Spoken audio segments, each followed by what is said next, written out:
मंच पर उपस्थित तनव सरपंच प्रतिनिधि श्री गंगाराम जी, श्री लेखराज जी सोनी भामासा चौहटन, श्री मिठूमल जी, श्री विष्णु जी कागा, श्री आदम खान जी आलकोतरा, श्री भिखाराम जी सुथार, आदर्श विद्या मंदिर के प्राचार्य श्री कृष्णाराम जी बिश्नोई, अब सिंह जी, आबास खान जी भमासा, बड़े भाई सुमार खान जी, पूर्णमाराम जी सारन और अशोक जी गढ़वीर, चन्नाराम जी सहित और इसी बीच भैर जी मोहन भी हमारे बीच में पधारे। आपका भी स्वागत, बंसीलाल जी आपका भी स्वागत। इन सभी की उपस्थिति को प्रणाम और वंदन करते हुए इस मंच के माध्यम से आप सभी को गुड विशेष देना चाहता हूं कि आप न केवल परीक्षाओं में आगे बढ़े बल्कि आने वाली प्रत्येक मुसीबतों को पार करते हुए जीवन के प्रगति पथ पर अनवरत रूप से सदा जारी रहे।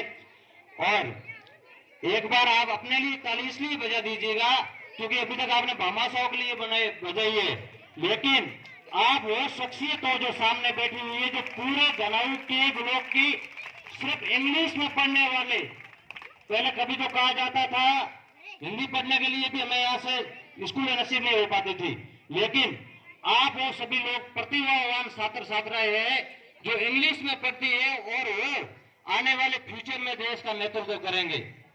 हम लोग नेताओं से सुनते हैं कि ये बच्चे देश के भविष्य है, सब लोगों से सुनते हैं कि ये बच्चे देश के भविष्य है, लेकिन वो खुद पर नहीं लेते हैं कि हम देश के भविष्य है। इसलिए हमें खुद पर लेना है कि हम खुद देश के भविष्य है और बच्चे भी भविष्य है। आप अपने जीवन में अनेकों प्रकार के विजडम को पैदा करने के बाद सफलता के लिए आगे बढ़ते रहे। इसमें से बहुत सारे इंग्लिश में पढ़ते हैं, बहुत सारे अपने पैशन को प्रोफेशन बनाइए। कोई खेल में माहिर है, कोई बोलने में माहिर है, कोई डांस करने में माहिर है। तो प्रत्येक व्यक्ति का अपना अपना पैशन होता है, अपना अपना हुनर होता है, अपने अपना इंटरेस्ट होता है। तो अपने इंटरेस्ट को अपना पैशन बनाइए और अपने पैशन को अपना प्रोफेशन बनाइए। सचिन तेंदुलकर का नाम आप सब लोगों ने सुना है क्या? सचिन तेंदुलकर का नाम सुना है क्या? सुना है ना? सचिन तेंदुलकर जब 10वीं में पढ़ते थे तो वो फेल हो गए थे, लेकिन उन्होंने निरंतर अभ्यास किया अपनी फील्ड पर और उनका फील्ड था क्रिकेट। अनवरत 25 सालों के बाद उन्होंने जब भारत रत्न मिला उनको, तो वही महाराष्ट्र सरकार ने जो बच्चा 25 साल पहले 10वीं क्लास में फेल हो जाता है और 25 साल बाद उसी सचिन तेंदुलकर का इंग्लिश में पहला चैप्टर आता है सचिन तेंदुलकर के नाम से। ये उनकी सफलता है। आप भी ये कल्पना कीजिए कि आज आप यहाँ बैठे हो, लेकिन एक दिन ऐसा आएगा कि मैं जिस स्कूल से पढ़ा हूं उस स्कूल के किसी कार्यक्रम में मुख्य अतिथि बनकर जाऊंगा। ऐसा प्रोफेशन, इतनी बड़ी सोच रख करके जाओगे तो आप आने वाले प्रत्येक मुसीबतें है या फिर आने वाले प्रत्येक आपके आगामी, अभी तक तो आपका जीवन शुरू होना हुआ ही नहीं, अभी तक हो रहा, अभी बाल व्यवस्था हो, धीरे धीरे अनेकों प्रकार की घटनाएं जाएगी। लेकिन जब आप जीवन के अंतिम पलों में होंगे या फिर आपको जब भी कुछ चीजें अविस्मरणीय लगेगी ना, तो वो सिर्फ स्कूल के दिन याद लगेंगे। ये जितने भी अतिथि लोग बैठे, भामाशाह लोग बैठे, इनसे यदि पूछ दिया जाए कि आपको अब तक की जीवन में सबसे ज्यादा याद क्या है, तो सब लोग यही बोलेंगे कि हमें सबसे ज्यादा स्कूल के दिनों के दिन याद है, जब हम बच्चे थे, खेलते थे।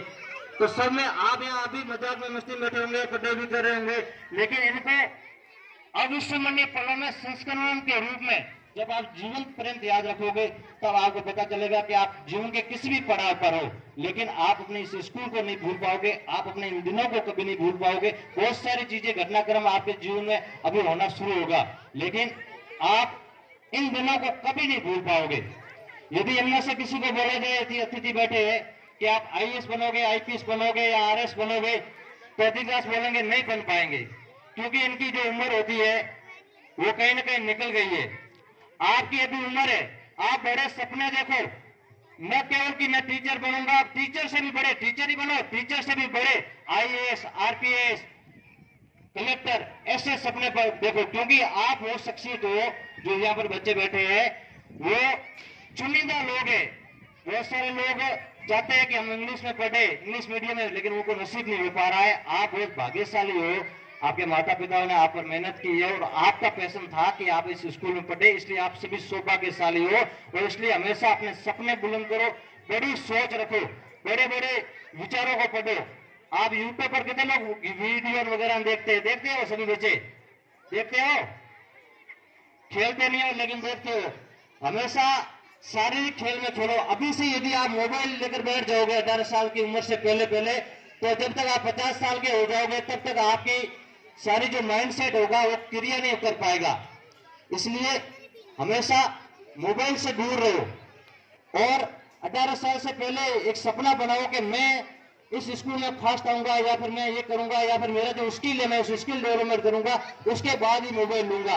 तो यदि आप खुद से वादा करोगे और उन वादों को निभाओगे और उसके बाद आत्मसात करोगे, खुद से कमिटमेंट, यानी कि किसी दूसरे की प्रतिस्पर्धा नहीं करनी, किसी दूसरे से जलन भावना या ईर्ष्या भाव नहीं रखनी।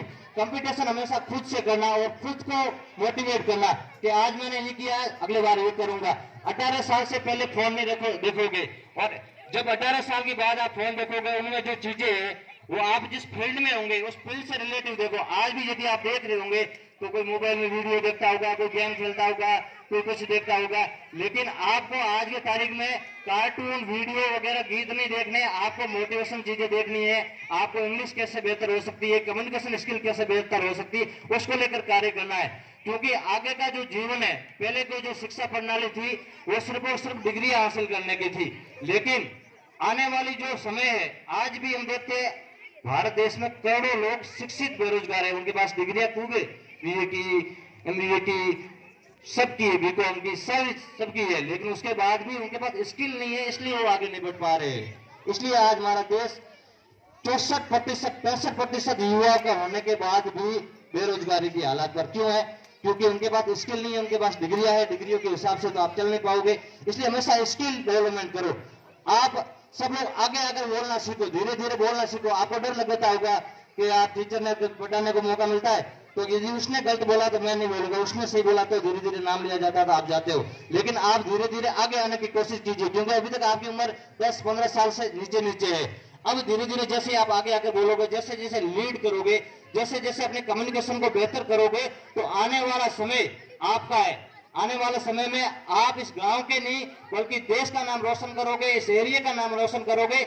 और ये जो युवा साथी बैठे हैं, ये जब अवस्था में पहुंच जाएंगे तो आप पर गौरव करेंगे कि ये हमारा बच्चा है, हमारा पड़ोस का बच्चा है, या फिर ये हमारा गांव का बच्चा है जिन्होंने अपने स्कूल का नाम रोशन किया। और ये जो गुरुजी है आपके, सोनाराम जी, पुखरा जी, सहित, ये भी आप पर गौरव करेंगे कि हमने हम बच्चों को पढ़ाया है, आज वो उस लेवल पर है।